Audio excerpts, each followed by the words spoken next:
Urban freight traffic accounts for about 10 to 15% of kilometers traveled and emits approximately 6% of all transport-related greenhouse gas emissions.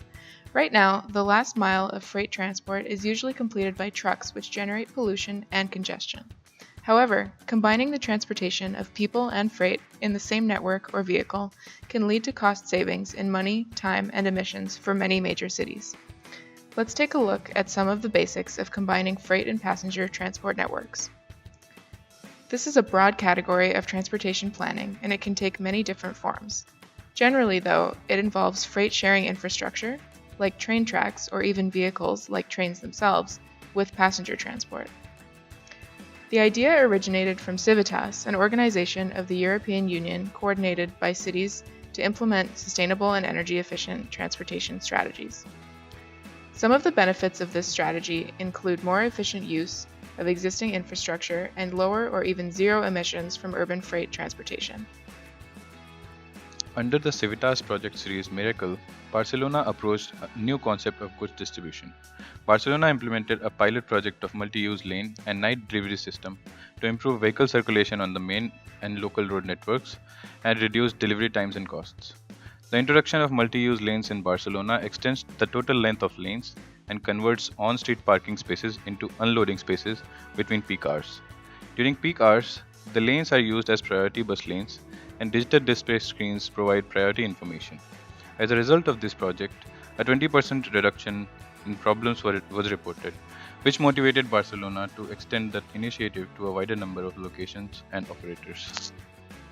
As a measure to provide better urban freight transport, the Tram Fret project of Saint-Étienne, France, uses old trams to transport cargo on the city's network, moving produce from a warehouse on the outskirts of the city to the busy downtown area. Since its launch in June, the once daily Tram Fret has been delivering food to supermarket stores. The idea was to bring the flow of goods onto the tramway, which would reduce the congestion on the roads and reduce the amount of carbon emissions and pollution. Also, the supermarkets find it economical because it's a quick and convenient way to get the goods into the downtown area. The reuse of older stock also has the benefit of helping to create a circular economy. The study's best practices reflect two major themes for integrating urban freight and passenger flows. First, improving the road sharing mechanism between public transport passengers and private good transport. And second, shifting passengers and goods flow from private road transport to other urban or public transportation modes. One major challenge to be addressed is the lack of cohesive management of these systems. The norm is still that mass transit is operated by public agencies, but freight operators are usually private companies. Freight quality partnerships aim to bring together public and private actors to address these issues and come to solutions. Another problem is the lack of data available on the urban transport activities that actually take place in many major cities, though big data and open data initiatives may help to change that.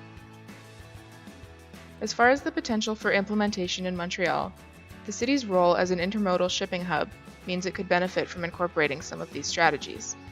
Had it been designed with urban freight in mind, the REM Light Rail Transit project could have been an opportunity to combine freight with passenger travel, but BRT and street-level trams would be more practical options for implementing this system.